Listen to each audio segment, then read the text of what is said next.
attention, please. The board is still in closed session. They'll be a little delayed getting up here. I anticipate another 10 more minutes. Okay, thank you.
going to call this meeting of the Board of Education to order at, apologies, 7:24 p.m.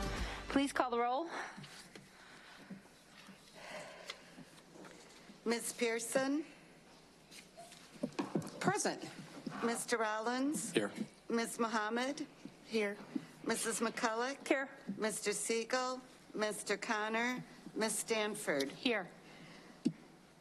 Thank you. We have 5 present, 2 absent, and have a quorum. Thank you. We'll now take a moment of silence, followed by the Pledge of Allegiance.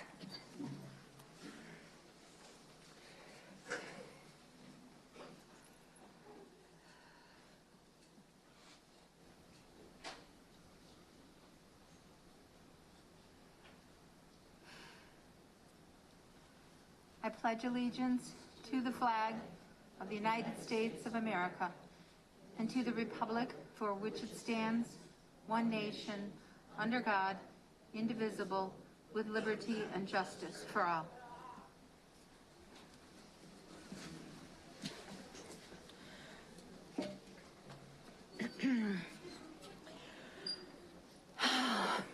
I'd like to thank you all for waiting patiently. I don't know if most people realize, but we actually start our meeting in closed session at 5 o'clock, so we've been meeting for 2 hours already. And much of what we meet on, we then have to vote on up here. And so if we don't get through it, then, and we cut our closed session short, then we have to go back into closed, talk about it, come back into open. And so this is the most expedient, but it did cause you to be delayed, and I'm so sorry for that. So thank you for your patience. As we start each board meeting, it bears reminding that the mission of the Rockford Public Schools is to collaboratively engage all students in a first-class education for a changing world. Before we go any further, I'd like to thank Connor Childers. He is working behind the scenes to produce the board's broadcast via YouTube live stream and Comcast Channel 20. I also wish to welcome the Superintendent Student Advisory Council representative. Ben is not here. He's, no, that is not Ben. I should look before I speak. Sorry. Kind of rushing because I know you've waited, so I apologize for that. So Ben was here at our last meeting. So let's move on and recognize and celebrate outstanding contributions of our students and staff. I'll give the floor to Mr. Dotson, or, oh, I'm so sorry. Who's taking it today? Okay, board member Cameron Mohammed will take us through the external stakeholder recognitions. Thank you. Hello, again, my name is Cameron Mohammed. I'm one of the co-chairs of the Internal-External Stakeholder Committee, and today I'm going to go over the recognitions for the Rockford School Board. So as I call each student up, I apologize in advance if I mispronounce any names. When you guys come up, please do not hesitate to correct me because I do not like mispronouncing people's names. So first off, we're going to acknowledge our Illinois Art Education Association statewide exhibition participant. This is none other than Zion Gibson. Zion is from West Middle School. She's a Kappa student and was selected for the Illinois Art Education Association statewide exhibition. She's one of 45 students to have her artwork featured in a traveling exhibit, and she is also an advanced art student in the Kappa program at West. Let's please give it up for Zion, and can you come up to the front, please, if you're here?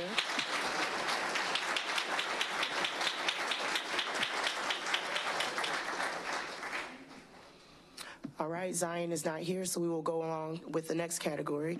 Next up, we have the IHSA state qualifiers in boys tennis. We have 6 RPS 205 high school students that competed in the Illinois High School Association State Boys Tennis Tournament that took place on May 26th through the 28th. This tournament was held in the Chicago suburbs at several high schools and public tennis courts to accommodate the number of student athletes. First up, we have 3 students from Auburn High School. We have Sharan Kumar Kamaraj, Drew Lakari, and Drew Ramaswamy. Will you all come up front, please?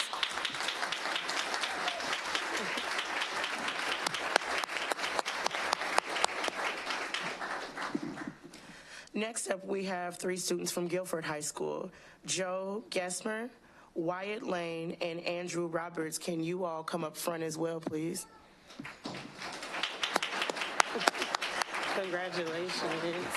Okay, so we want you to actually turn around to the mic and please introduce yourselves, say your first and last name and your year at your school, please.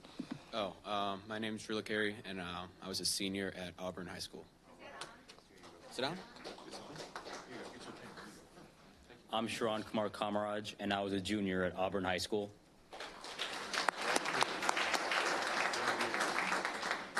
I'm Dhruv Ramaswamy, and I was a senior at Auburn High School. Congratulations again. Next up, we have our IESA state qualifiers for track and field. And the Illinois Elementary School Association State Track Meet for boys and girls was held in May at the Eastside Center of East Peoria. The participants that we're going to call up are Priscilla Sanchez from Barber. Are you here? Can you come up, Priscilla? No? Okay, we'll move along. We have Eisenhower Middle School. The students we're recognizing are Alonzo Lattimore, Abigail Bonzi, Diavani Smith, Dariah Wren, and Zariah Burnett. If you're here, can you come up front, please?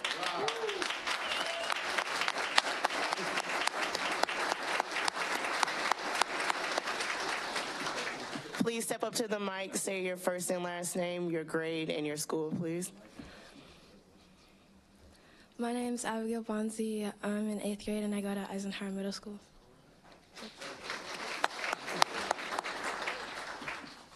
My name is Zariah Burnett, and I'm 8th grade at Eisenhower. My name is Dariah Wren. I'm 8th grade at Eisenhower. My name is Alonzo Lattimore, and I go to 8th grade at Eisenhower. Congrats, y'all. Next up, we have students from Flint Middle School.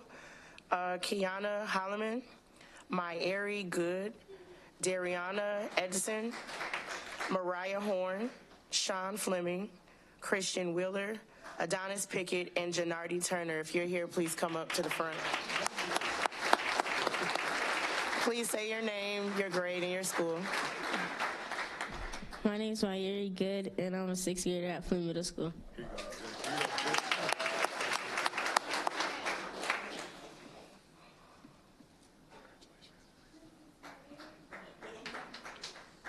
My name is Christian Wheeler. I'm a 7th grade, and I go to Flint Middle School.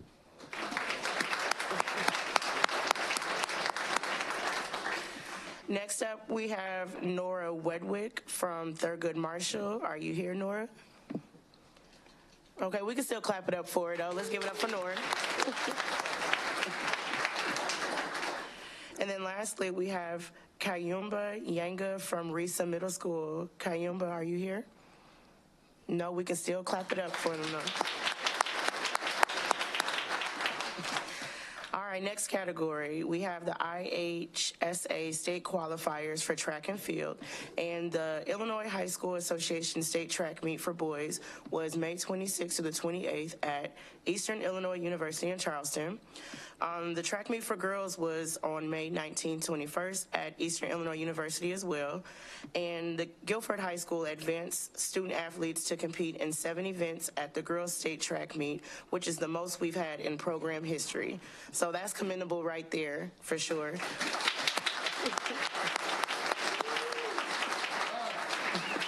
From Guilford, I'd like to call up Natasha Bowman, Denia Gray, Anastasia Bruce, Jolena Sight, Jalen Craigs Ingram, Michelle Gassman, Ayana Gray, Madison Harmson, Lillian Jarrett, and Mariah Otra.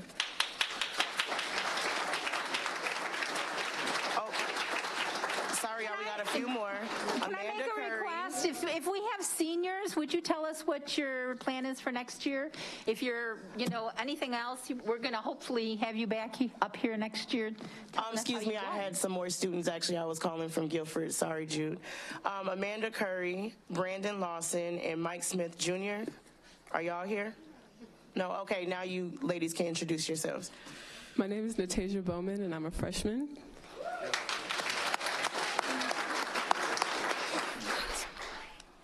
My name is Ayana Gray. I'm a senior at Guilford High School. I'll be attending the University of the Cumberlands, and I'll be planning on majoring in athletic training. My name is Jalen. I'm a junior at Guilford High School. My name is Michelle Gasman, and I'm a junior at Guilford High School. My name is Lily Jarrett, and I'm a sophomore at Guilford High School. My name is Madison Harmson, and I'm a sophomore at Guilford High School.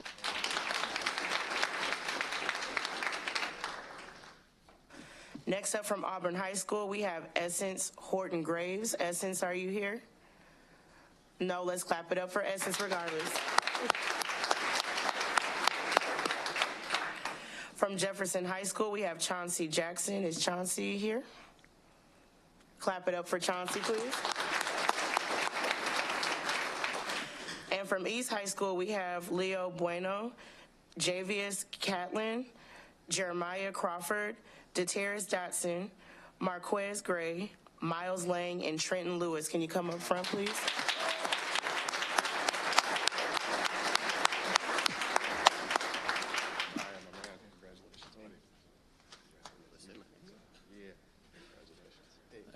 I'm Leonardo Bueno, and I'm a senior, or I was a senior at East High School, and for college, currently, I don't have a plan.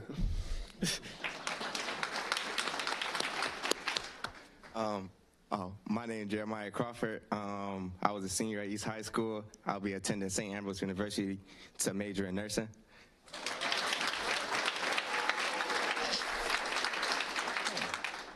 My name is Marquez Gray. I was a senior at East High School, and I don't know what I'm doing for college yet. I'm Miles Lang. I'm a senior at East. I will be attending Rock Valley College. After that, I am unsure, but I will be majoring in biochemistry.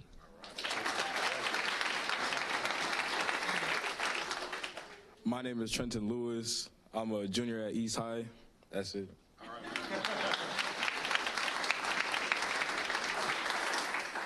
Okay, and last but not least, we have our final category, the IHSA State Qualifiers Bass Fishing. The state final tournament was held on May 20th through the 21st at Carlisle Lake in Carlisle, Illinois, in southern Illinois, east of St. Louis. And from Guilford High School, we'd like to recognize Alex Larson, Kyle Beer, and Jack Markhart. Are you guys here? Let's give them a round of applause.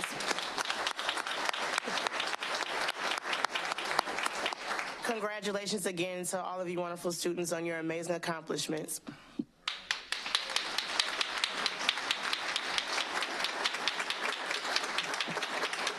Hey, do we have any other seniors? We have a couple other seniors who came up here and didn't tell us what their plans were. I think, does anybody feel like they want to share that? Come on, guys. I see you back there looking at each other. Thank you.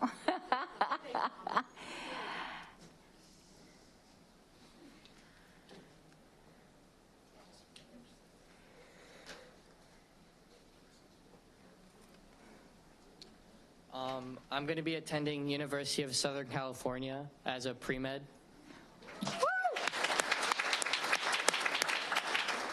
I'm attending Ohio State for political science. Excellent. Thank you, guys. Did we miss anyone else? That it's just so good to hear when people are moving on and where our students are going. I'm going to leave you with the floor because I think external stakeholders is celebrating RPS 205, correct? Next? No, With not Welsh? to my knowledge, no. Is Welsh present to give a presentation for us? All righty, so our next on our agenda is the Celebrating RPS 205 Welsh Elementary School, and the Science of Reading. So, you know what else I think we didn't talk enough about is all the parents and teachers and coaches coaches who supported all of our students. So thank you. Woo! I couldn't do it without you. All right, thank you. And we're going to give them a minute to exit so that you have the floor. Is your mic on? Hello? Yeah. Okay, thank you.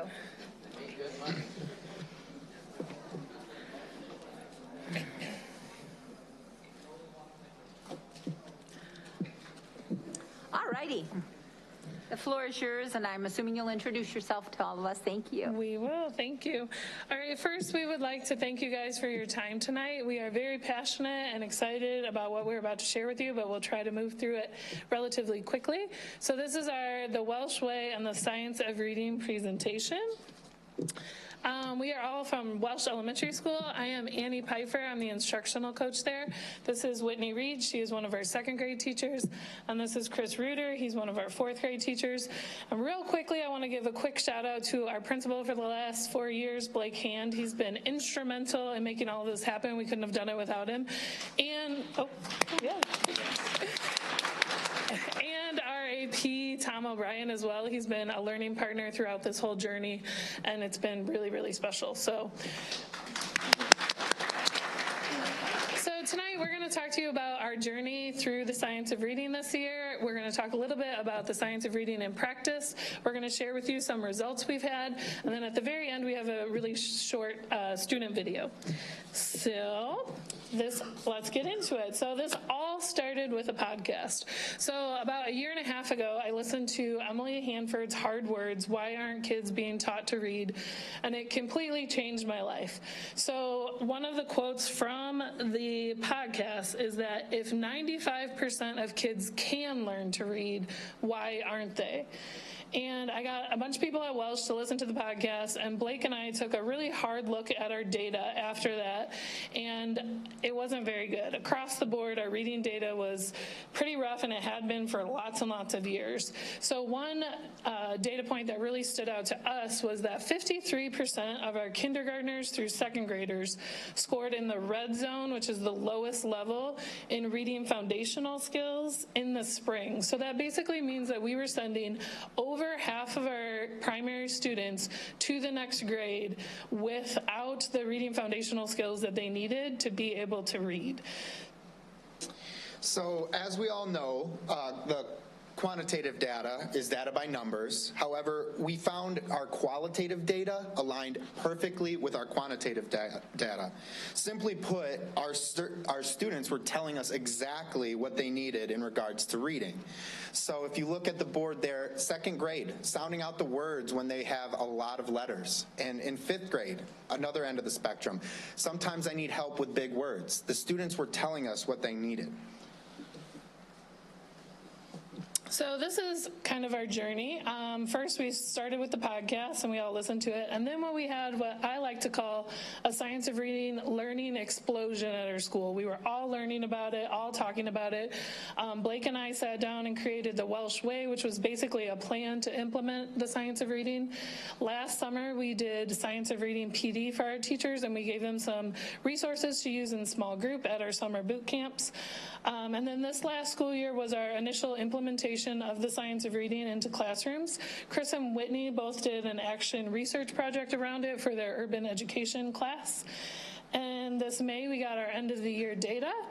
And spoiler alert, it's pretty good, but we'll get to that. And now we're here today presenting our project to you. So what is the science of reading? It's a lot, but in a nutshell, it's a very large body of research about how the brain learns to read, and it's using evidence-based practices to effectively teach all kids to read. So the best infographic that I have found to explain the science of reading, you guys have as a handout. It is called Scarborough's Reading Rope. And there are basically two big strands in Scarborough's Reading Rope. The top strand, or the upper part, is language comprehension, which essentially means can you understand what you read. The bottom part is word recognition, which is can you actually read the words. So those two weave together to produce skilled reading, which is always the goal. So this Scarborough's Rope has really been like our North Star through all of this. We refer to it all the time. All of our planning is based on it. The Welsh Way was based on it, and we'll refer to it in this presentation quite a few more times.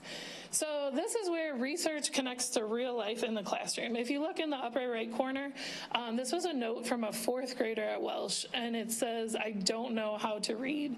So that in itself is pretty impactful because that was a 4th grade student writing it, but the timing was also very important. She handed this note to her teacher after she just got done taking a reading comprehension test where she was asked to read a grade level passage. She wasn't able to read the words, let alone understand it. So that made it very clear to us that a lot of our Welsh students were struggling with this bottom part of the rope, learning to read the words. And not just our K through 2 students, which we got from the data, but our older students as well. So we set to fix it. So how we started the fix was as a building, we set out school-wide goals to help narrow the gaps the data showed in our reading foundational skills using map data as our driving force. Both graphs on the screen there are baseline data taken from the fall of the 2021 and 22 school year, with the goals for K2 being 80% or higher of K2 students will score in the 21st percentile or higher in the area of foundational skills by spring, and 3rd through 5th grade will 60% or higher of the students will improve by at least 1 quintile level on spring reading by spring, which is a color band. So like Annie and Chris have said, we had all this information, we had all this data, so now it was time to ask ourselves, what do we believe in? What are our core values when it comes to literacy instruction? And this is what we came up with. So every day as a school, staff and students alike recite this. We say, but we believe that everyone can learn. We believe in the limitless power of knowledge. We believe in hard work and grit. We believe in positive learning environments. We believe that literacy is a civil right. When we know better, we will do better. So now that we knew better, we had to do better at teaching our kids these hard words that were stopping them from being skilled readers. So that's what I'm going to be focusing on, the science of reading in practice. What did it look like in our classrooms? So Annie shared the Scarborough's rope, which is a really detailed version of how students learn to read, but this is a simplified version. Basically what it says is decoding the ability to read times language comprehension, the ability to understand, equals reading comprehension. And while language comprehension is certainly important, anything times 0 is 0. So if our students are unable to decode the words, comprehension is basically futile because they can't read it. So that's what we did in K through 2, but in the whole school. We put all in on the decoding. So how do you teach a kid how to read words? That's what we looked at. Word recognition is the bottom part of the rope, which is broken down into phonological awareness, phonics, and sight recognition. Phonological awareness has 8 different portions, but the 2 I really want to focus on are the blending and segmenting. Phonological awareness doesn't have to do with print, but the ability to hear and manipulate the sounds of our spoken language. So when a student comes to a word like the word map and they want to read it but they don't know it, they have to be able to blend the letters m, a, p, put it together to create a word. Likewise, when they're writing or spelling, they have to take the word they want, map, and they have to be able to segment the sounds in it. So that's what we did K through 2. Every classroom really focused in on this. To me, it's one of the biggest foundations of all.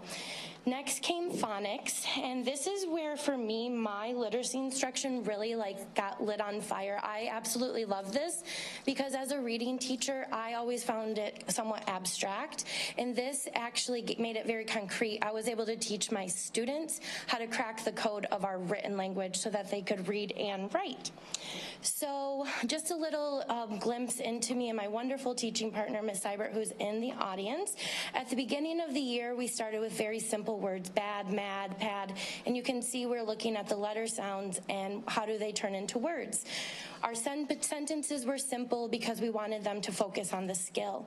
Fast forward to the last week of school just recently, and these were the words they were reading: conversation, expression, permission.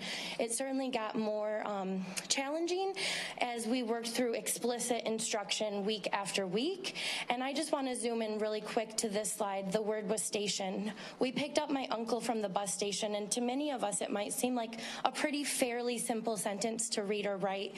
However, if you look to the right, you can see all of the skills that are required in order to read the sentence. For me, and many of you, you might be thinking, this is not how I learned to read, and that might be true because 35% of people, it's found, can learn to read without it, but for our 65% of students, they need this instruction. So this was actually going to go out. Chris is going to talk about what it looked like in small group. So as we had mentioned, we wanted to narrow the gaps seen in the foundational literacy skills of our students. I'm a fourth grade teacher, so primarily I focused on, in the past I focused on teaching the comprehension piece, which you had seen the top portion of that rope. But as Whitney mentioned, anything times 0 is going to be 0. So in short, it was not working. Okay, so therefore the shift in instruction to focus explicitly on foundational literacy skills to better meet the needs of our students was exactly what they needed. We targeted the instruction with letter sounds, short vowel words, long vowel spellings, prefixes, suffixes, and multisyllable words.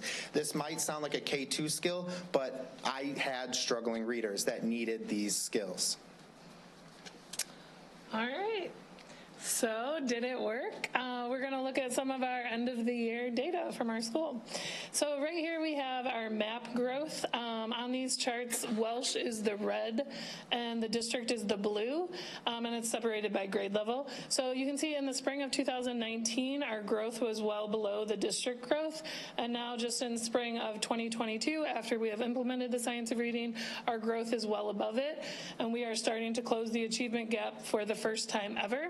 And if we look at our target area of reading foundational skills in K2, if you remember that number is 53% that we were sending on to the next grade level, we got that number down to 23%. So very excited about that. Thanks. Thank you. And this is an example of a second grade classroom. You might notice that in the beginning of the year, 71% of our kids were significantly below grade level. And by the end of the year, we had 68% of kids who were on and even above grade level. So you can see what we're doing is working, and that our students are no longer multiplying by 0. Oh, and this transfers to their overall score just really quickly. The foundational skills are allowing them to be successful in their overall reading score as well. All right, so this was a student of mine. Throughout the time at Welsh, you can see he is trending in the red, deep in the red. It wasn't until the shift and the focusing primarily on foundational literacy skills that we started to see the trend towards proficiency. With his foundational literacy skills that he acquired through that just 1 year of instruction, he was able to start cracking the code of reading. The growth speaks for itself. As far as the overall school goal, in regards to grades 3 through 5, we are not focused on just meeting the goals, but actually exceeding those goals in order to close the achievement gap. So as you can see, we're doing just that. Third grade, more than a third of students moved to quintile level. In 4th and 5th grade, nearly over a quarter, both grades are moving quintile levels. And this is another 4th grade student of mine. She primarily was a struggling reader living in the orange, and then through explicit foundational literacy skills, she was able to move to the green, which is a proficient reader. So that was map data.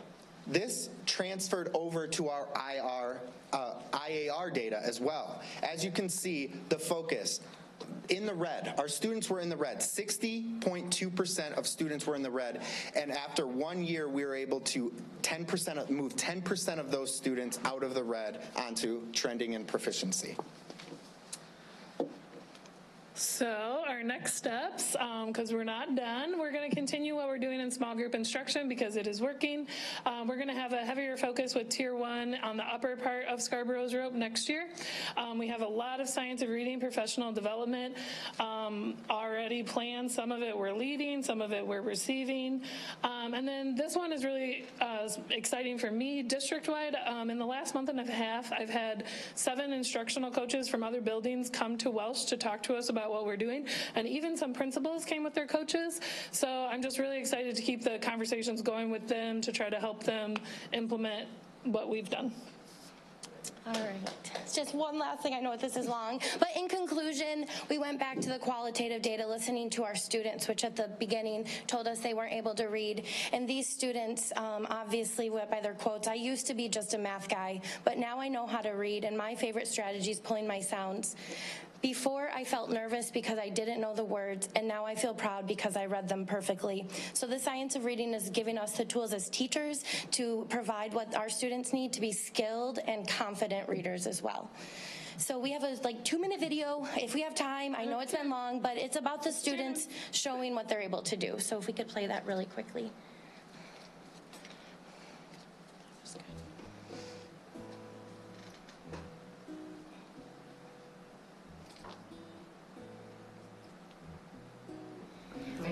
So when we first started reading, I remember this word was very hard for you. Do you remember? Because it said egg. It sounded like an E, but it was an A-I. Exactly. So what did we do to learn that? Do you remember what we did?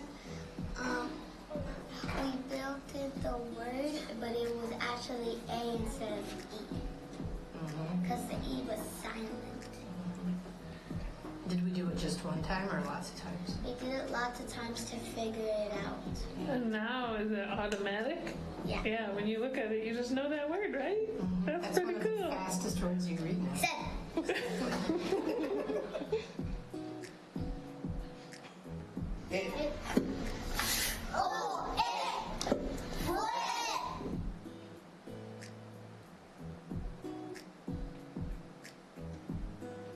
My team kept way too much. A tip, he is rich. Soft tick. We checked.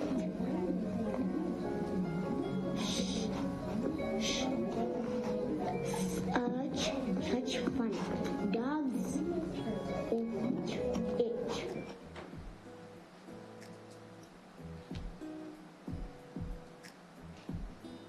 Along the way, what were we working on? Small group. Oh, small group doing like the L, like the blends, like the L blend, the S blend. S blend. Like how we make some words big. What are some things I had you guys do during small group? We did Like work on we did the magnet thing, which is supposed to spell a word. We're supposed to spell a word, and then we try to spell it with a magnet. Right.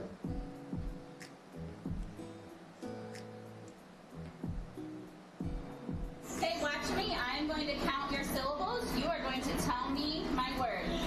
Subtraction. Subtraction. Companion. Companion. Substitute. Substitute. Cantaloupe. Cantaloupe. Important. Important. And that's it.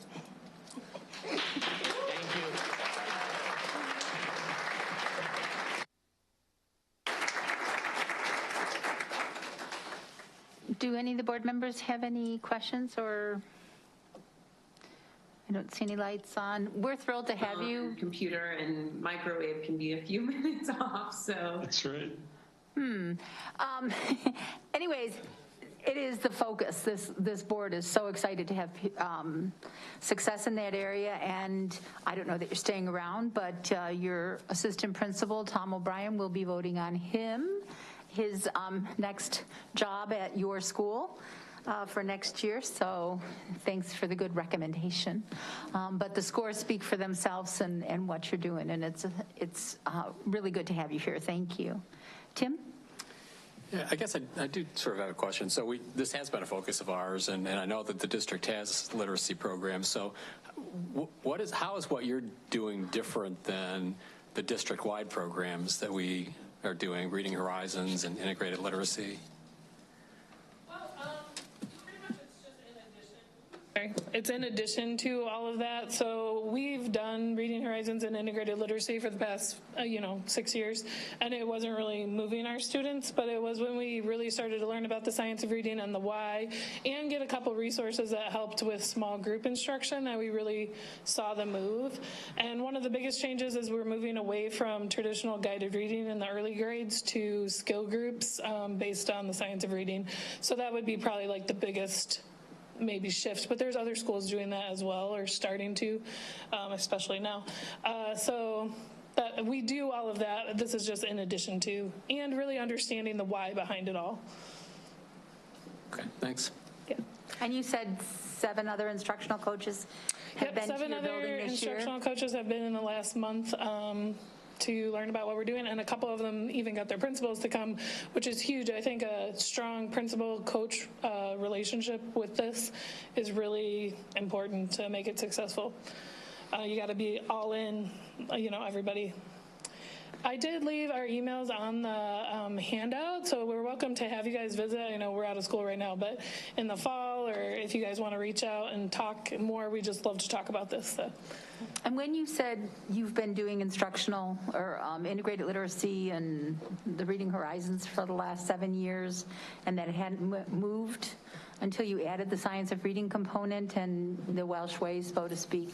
Mm-hmm. And you talked about how you got the bright light and you wanted to make it go that direction, was and that you still have those as a foundational component to what you're doing, or? Yeah, that's more of the whole group, tier 1 component for phonics, but then in small group we get into targeted skills. But you felt like you were really using that and it wasn't going anywhere at the time, so. I wouldn't say not going anywhere. It's an important piece of the puzzle. It's just not the whole puzzle. Your numbers, though, weren't going where you wanted to go. They probably would have been worse if we didn't have Reading Horizons. Okay. I mean, you have to have some type of phonics program, but yeah, our numbers we weren't getting the growth like we did until this year. Well, I'm grateful, and I'm sure the rest of us are. Are there any other lights on? Ms. Pearson? Yes, I just want to simply say thank you. It is amazing to and needed to take a different approach and work together to get a good end result. So good job, and much credit to the leadership and those to follow. Thank you. Thank you. All right, and I'm going to ask you one last question. Okay. Have you felt supported through this journey, through this, kind of deviation from just doing a standardized what's come from downtown, or has it been a struggle to try to implement what you thought was important in that whole science of reading piece? Like I said earlier, our principal was super supportive, so that was very helpful, but we didn't, to be quite honest, we didn't know for sure that this was going to work, so we kind of kept a lot of it in-house. We didn't really ask for support. I'm sure we would have gotten it if we asked, but we just wanted to see if it would work first for a year and then go from there. Wow. Thank you.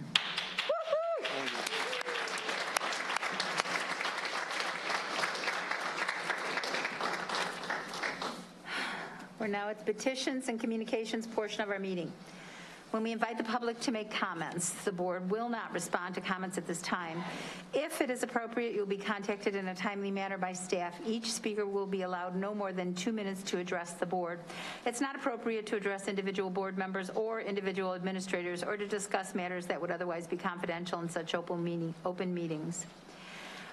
If you look to your left, you'll see 2 digital clocks. The one on the left shows the total time, or I'm sorry, the one on the right, total time allotted to public comments, and the one on the left is your 2 minutes. We have 2 speakers this evening. Our first speaker is Dathan Wixon. So if you can come to the podium and make sure, Mr. Wixon, that the mic is on. Hello. Yeah, it's on. All right. right. I'm here concerning my son, Dana Wixon. I got a call from work that my son had got in trouble at West. About the time I got there, that West had already expelled my son based on the hearsay of a student that she heard my son said something. And if it wasn't for the police officer that works at West, he interviewed my son and interviewed 10 other students that all came to the same conclusion that my son made a bad joke that he should not have said. And West had offered my son a EIA agreement, and I felt like that was unfair because my son has never, in 3 years at West, got suspended, and he had just recently was one of the head characters in the theater. He's in Kappa, and he's also one of the drum players in the band. He played wrestling, ran track, did football, and I'm trying to get my son into East. He already been accepted for the construction program. He knows what he wants to do, and I have 3 that 2 graduated from Boylan. 1 is a junior there right now, and I love that he wants to go his own way and does his own thing. And I just want my son to have the opportunity to be a student in the 205 district and have a chance to be successful. And that EIA program, which the West principal offered us, he said it was a great thing, and 2 hours out the day of school and being with students that are not suitable for my son's standards or my standards is not acceptable for me. And I'm here today to try to support my son and help him have the opportunity to be successful in life, which 3 years at West, never being suspended. I have 6 kids in total, and none of them had ever been suspended. And I just want the board to give my son a fair look at going into Rockford 205 school district for high school. Thank you, sir.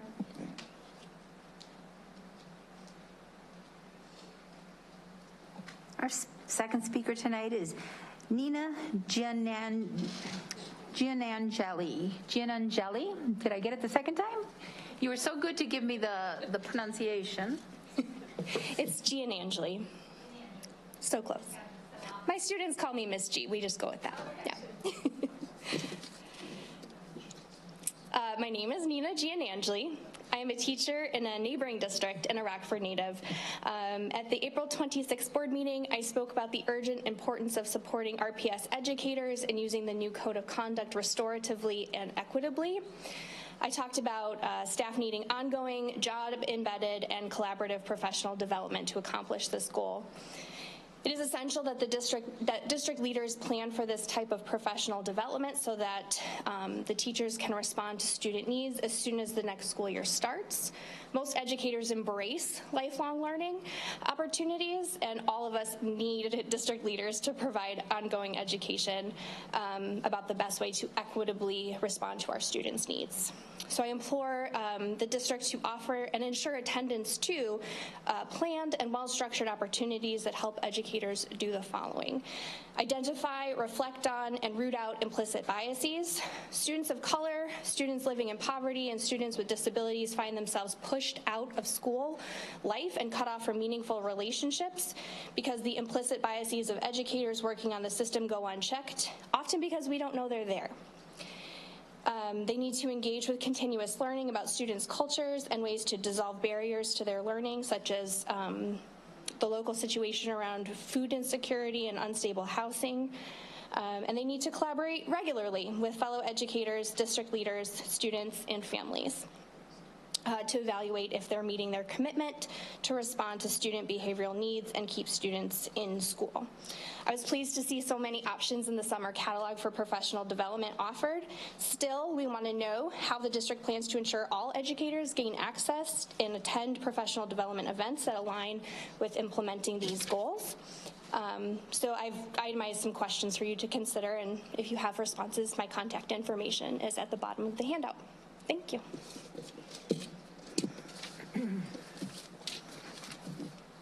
And everybody has that handout. Yes, okay.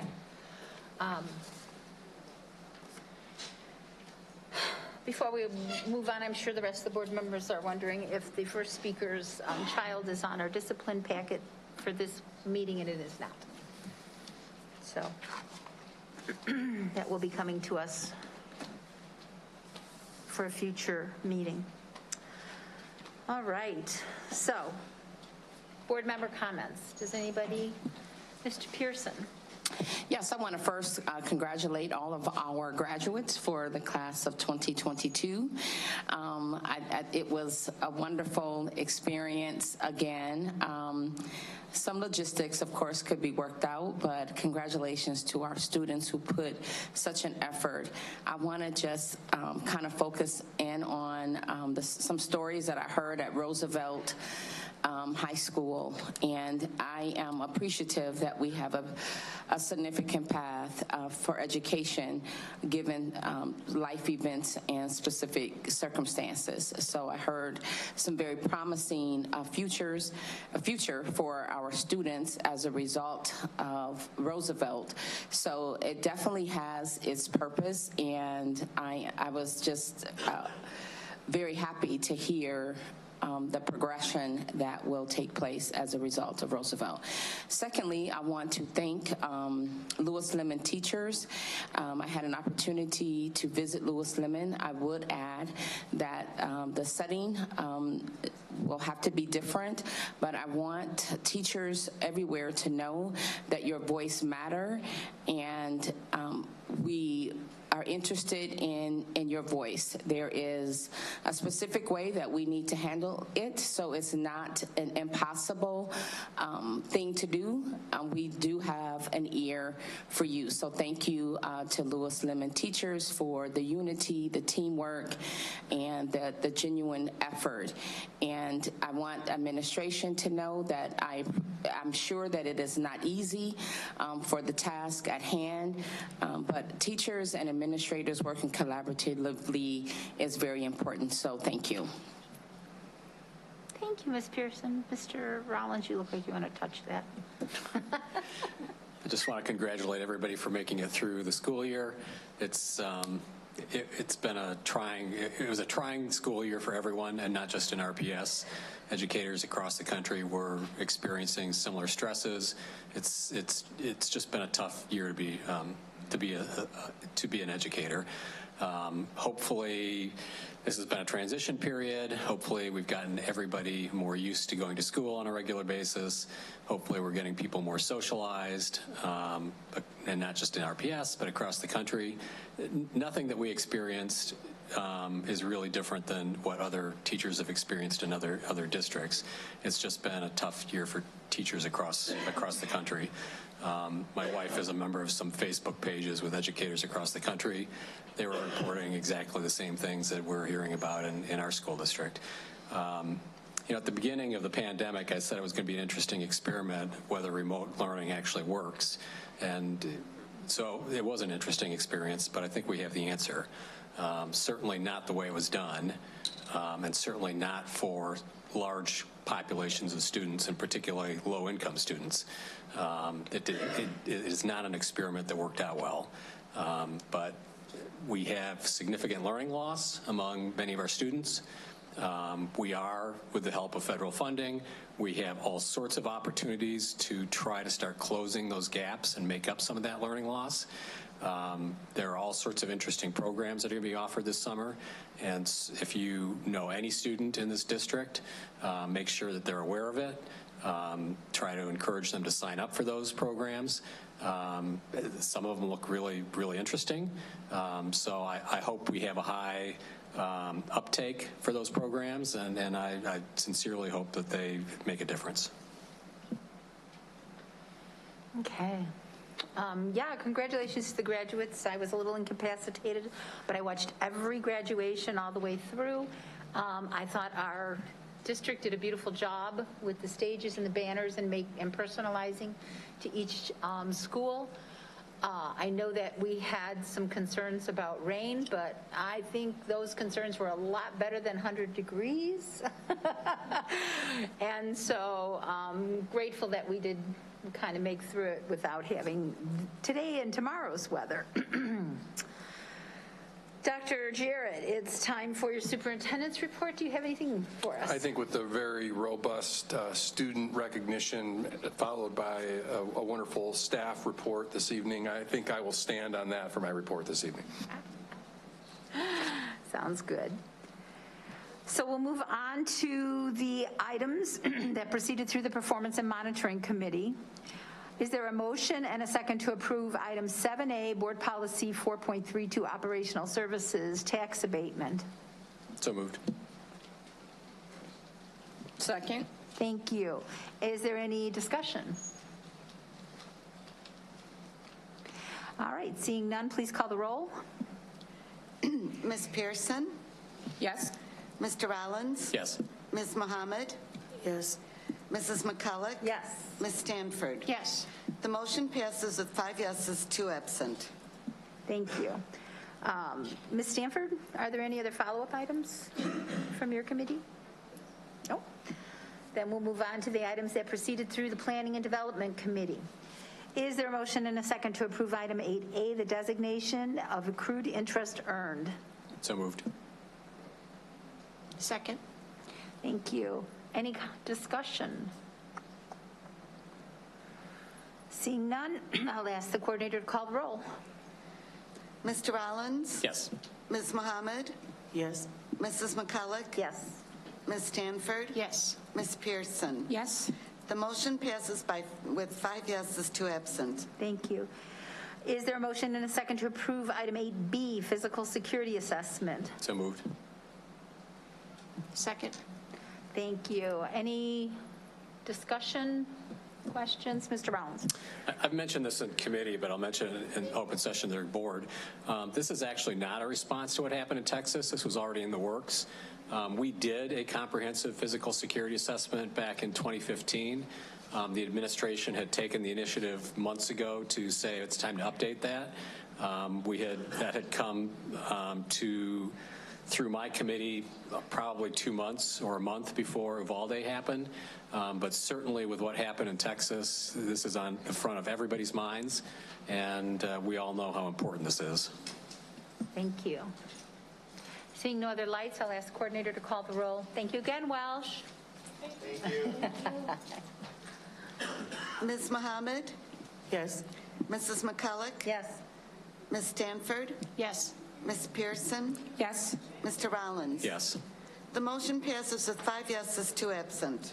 Thank you. Mr. Rollins, do you have any other follow-up items from your committee? I do not. All right. So now we'll move to the item that had proceeded through the Governance Committee, so I'd look for a motion and a second to approve item 9A, which is the resolution authorizing public sale of the former Page Park and Stiles parcels. So moved. Second. Thank you. Any conversation, discussion, questions?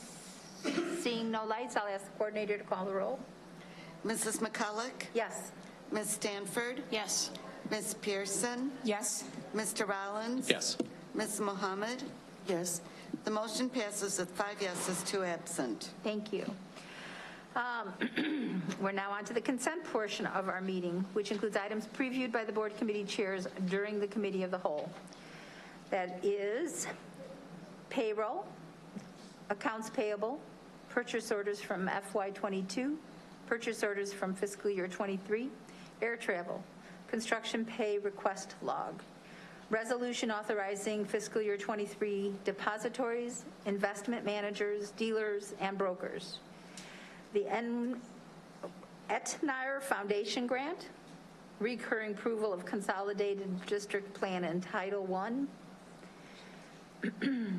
and 1003A plans, the continuous public office bond and payment of premium, supplemental retiree plans administrator, workman's compensation excess insurance, hand to mind professional learning, Houghton Mifflin Harcourt Professional Learning, National Center for Civic Innovation Professional Learning, Reading Horizons Elevate, Regional Office of Education for Professional Learning, School Specialty Professional Learning, Youth Service Network, YMCA Camp Winnebago, IFB 2239 online registration software, IFB 2247, the door replacement, mason repairs, and vestibule at Spring Creek Elementary School, IFB 2251, the construction testing services, IFB 2253, the athletic training services,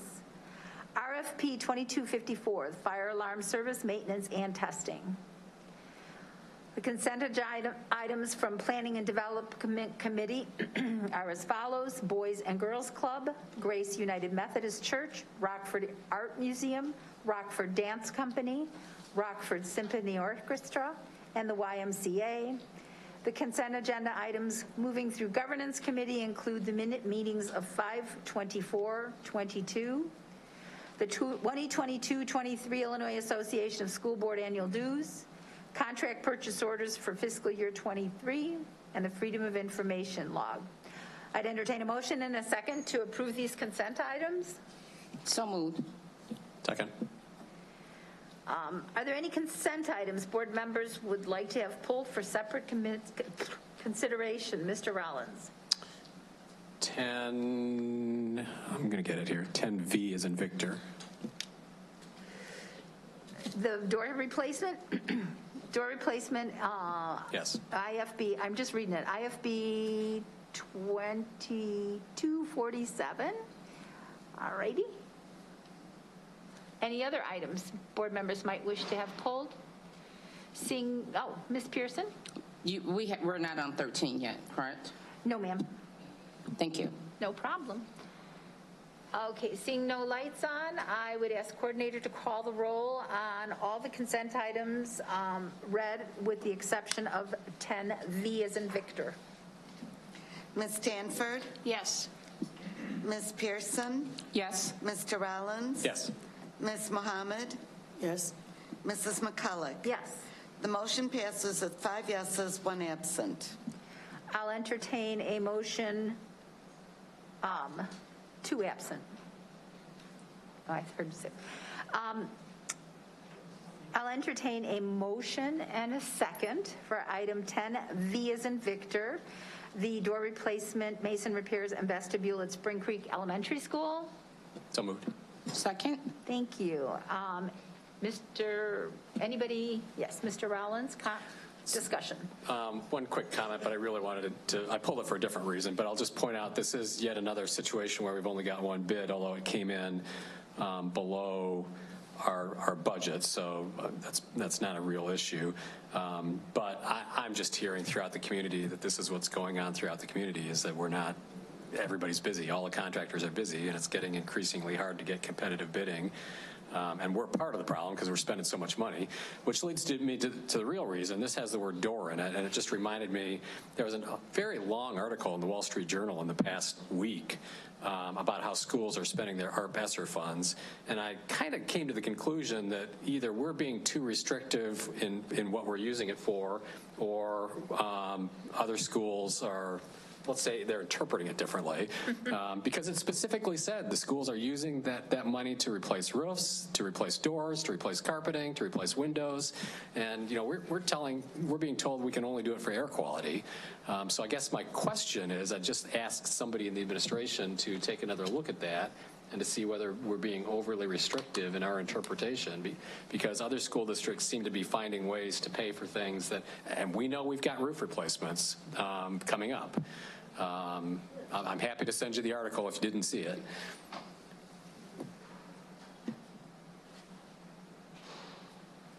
Did anybody from administration want to respond? Dr. Jarrett? Well, absolutely, we can follow up on that and review what our interpretation is, number one. And number two, I do know that Mr. Phillips and I have talked extensively about the need to ensure that we look at the timing so that we can maximize opportunities. So I know he and his team are working diligently to to get way earlier into the next bidding season moving forward. Mr. Phillips, anything you wanted to add to that? No, I would just concur that we've definitely been talking about that, and timing when these bids are advertised is important. And we will be advertising bids late July, August, and into September for next year's construction. Thank you. All right, so would the coordinator call the roll on the door replacement, mason repairs, and vestibule at Spring Creek? Ms. Pearson? Yes. Mr. Rollins? Yes. Ms. Mohammed? Yes. Mrs. McCulloch? Yes. Ms. Stanford? Yes.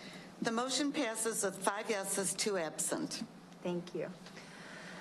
All right, now we will move on to the closed session consent agenda, including the following. Appointment of Joanna Nelson as a 10-month elementary principal at 10-month elementary assistant principal at Marsh Elementary. The appointment of Casey Lepke as the 10-month elementary assistant principal at Montessori. The appointment of John Paddock as the 10-month high school assistant principal at Auburn.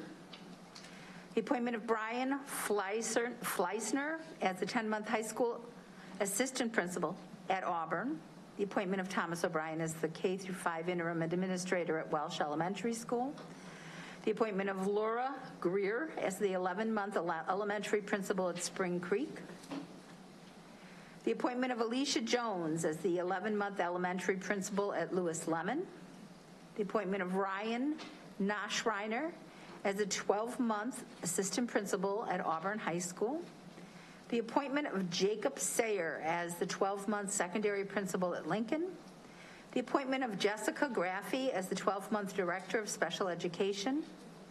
The HR report and addendum. And the following student discipline. 4531, the expulsion is held in abeyance contingent upon expulsion and abeyance agreement for the entire 22-23 school year. I know I'm missing a page, hang on.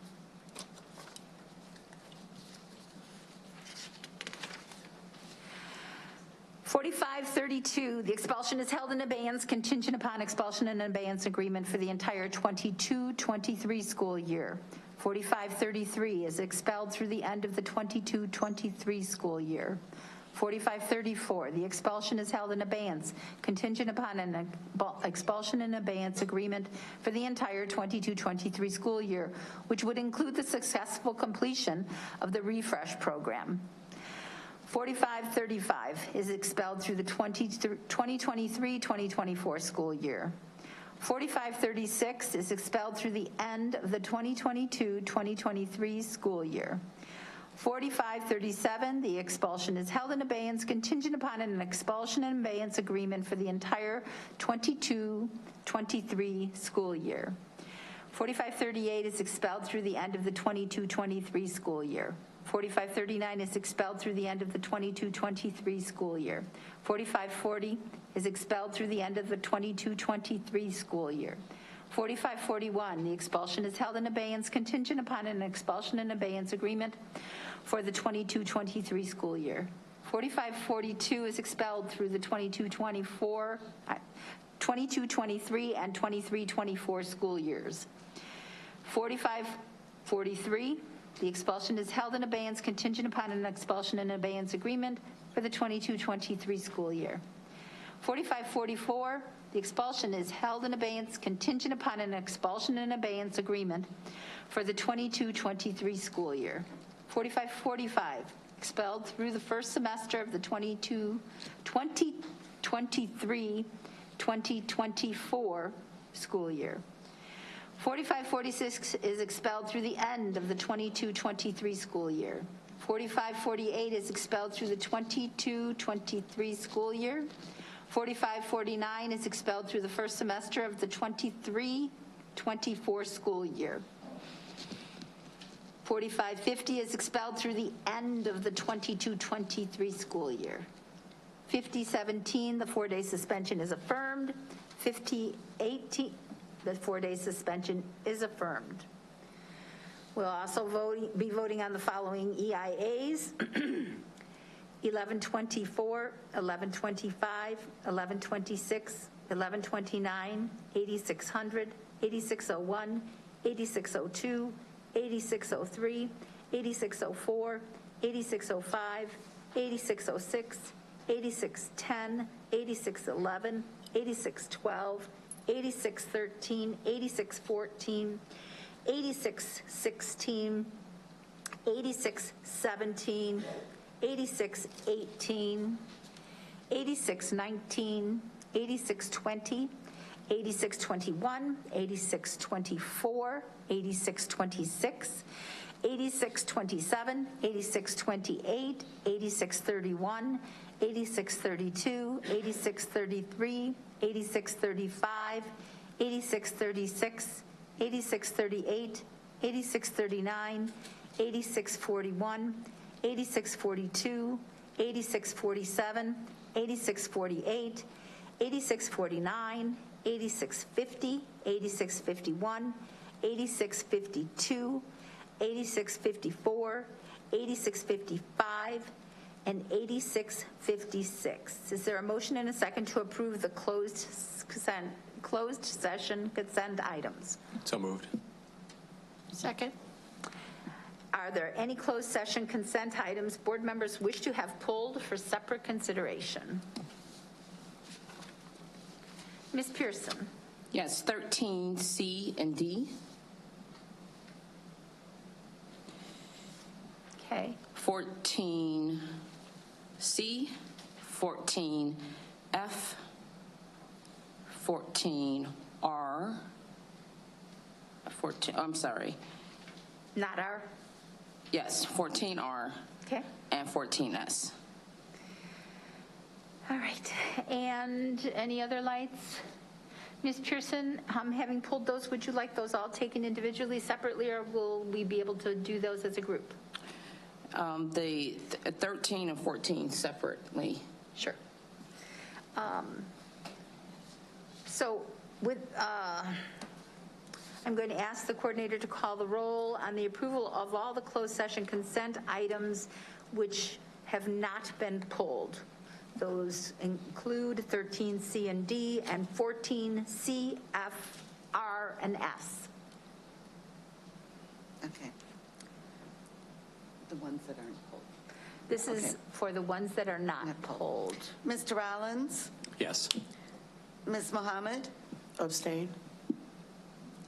Mrs. McCulloch? Yes. Ms. Stanford? Yes. Ms. Pearson? Yes. The motion passes with 4 yeses, 1 abstain. Thank you. I need a motion and a second to approve 13C and 13D. So moved. Second. Closed, so we can't have any discussion. I'll ask the coordinator to call the roll. Ms. Mohammed? Abstain. Mrs. McCulloch? Yes. Ms. Stanford? Yes. Ms. Pearson? No. Mr. Rollins? Yes. The motion passes with 3 yeses, 1 no, 1 abstain. I'll entertain a motion and a second for items 14C, F as in Frank, R, and S as in Sam. So moved. Second. I'll ask the coordinator to call the roll. Mrs. McCulloch? Yes. Ms. Stanford? Yes. Ms. Pearson? No. Mr. Rollins? Yes. Ms. Mohammed? Abstain. The motion passes with 3 yeses, 1 no, 1 abstain, and 2 absent. Thank you. Do any board members have business that they'd like to bring to the board at this time? Ms. Pearson. And I apologize for not mentioning this before, but during the committee of the whole, I had asked for a report in regards to the Title I funding of what was requested and denied, and so far I haven't heard anything. I'm glad you said that, because when we had the follow-up from our committee, we didn't mention that's scheduled for the 28th. And so Dr. Wolf, Dr. Brown, and Mr. Gallagher will be presenting that to you at the board meeting. Thank you. You're welcome. Thank and you. will that will be a full report and kind of a tutorial for us on Title I is what I had requested? Yes. And her answers will be embedded in that? Correct. Yep, including access to the resource menus that you requested. Okay. Thank you. Excellent. Yeah, if you ever don't get it, please, this is a great opportunity to bring that forward. Thank you. Well, seeing no other business for the board, I'll entertain a motion and a second to adjourn. So moved. Second. Thank you. All in favor? Any opposed? Same sign. Okay. 2 more weeks.